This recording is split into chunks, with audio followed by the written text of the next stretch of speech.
about the financial health because I was coming to that.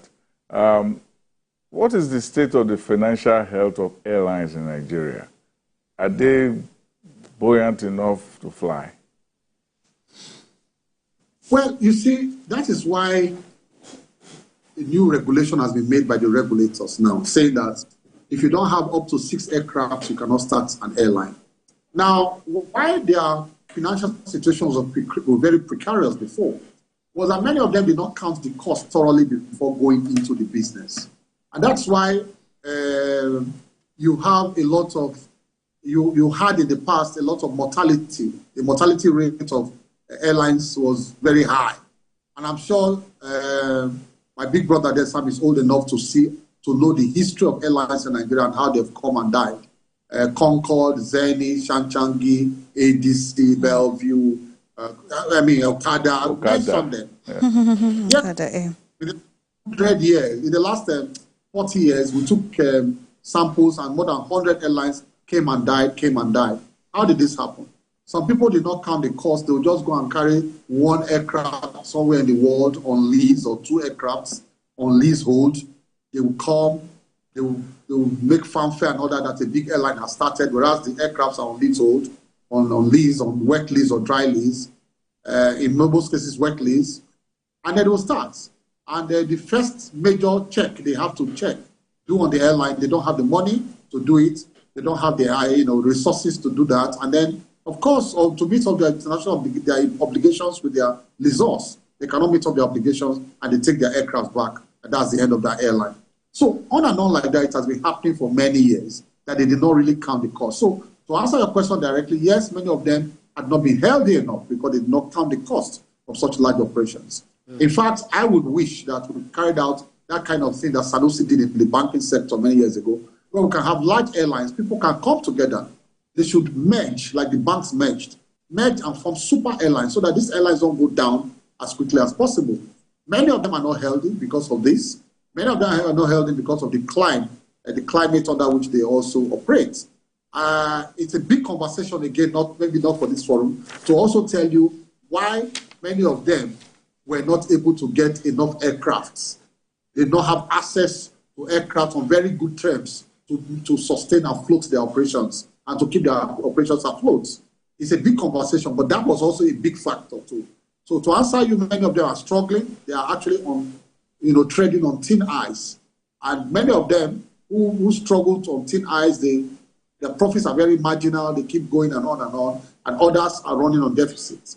And that is why they either go under or they cut corners because they are running on deficit. They cut corners. They're supposed to change this boat. They're not changing. You heard the incident yesterday. They said an aircraft was about to take off. An engineer ran after the aircraft and said, knocked on the door and said, you can't fly.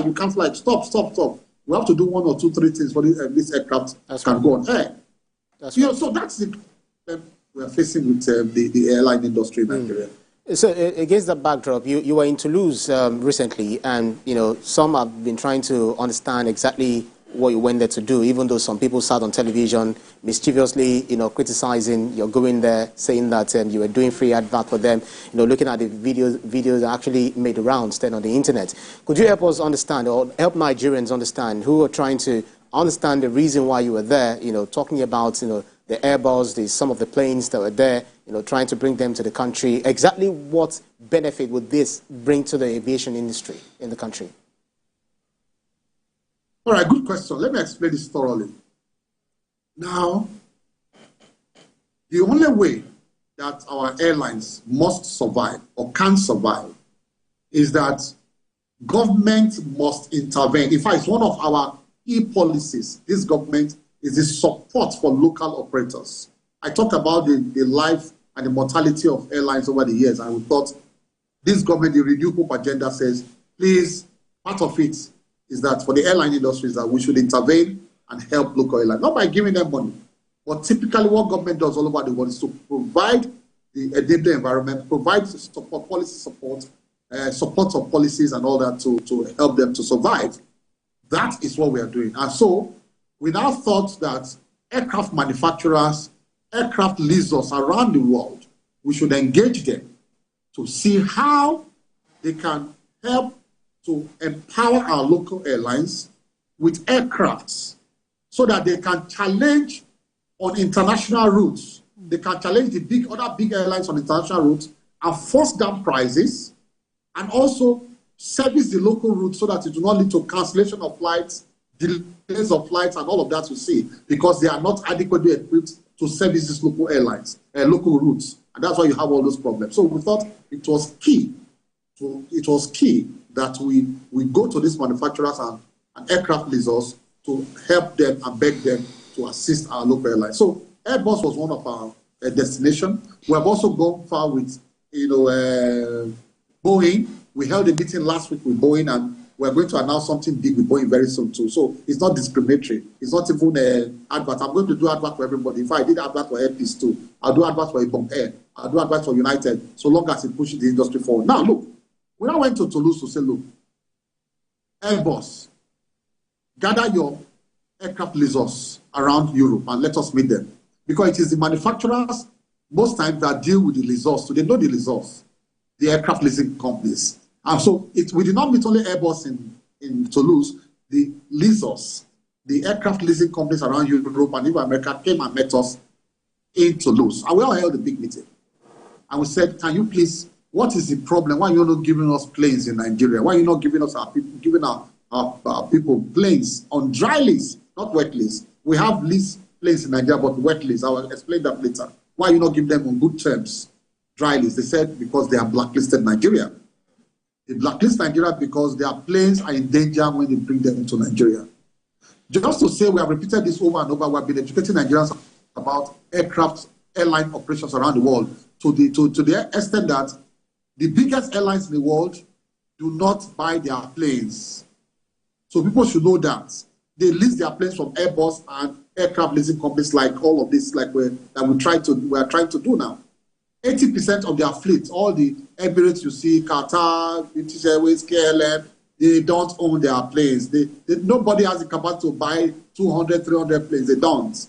They lease them. And as they, you know what they used to call hire purchase in those days in Nigeria? That is it's the bigger form of hire purchase, where you take Okada, you are running it every month, you pay 5,000 until you finish paying. Like that is what happens. That is what happens also in the airline industry. So we are saying, please grant us that right. But they say, look, when we come to Nigeria, our planes are in danger. Please, and that's what we went to do in Toulouse, to beg them. So we will massage their ego. We told them that this is a renewed hope government. Your planes are now safe. They said, but when we come to Nigeria, when the planes come and then our scrupulous businessmen take over these planes in Nigeria, if they default in payment, and most of them do, they now go to court and get an injunction.